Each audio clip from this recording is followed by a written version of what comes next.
If somebody told me they were having a hard time chewing, I would ask them why they have a hard time chewing.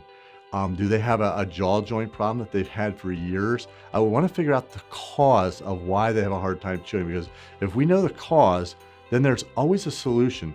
And the trick is we have to make a custom solution, one that fits their needs, their goals, their budget, their time restraints, because it's all about them. Because if it's not about the patient, it's not going to happen. So that's what we need to find out is what's causing their inability to chew, and there's a solution for everything.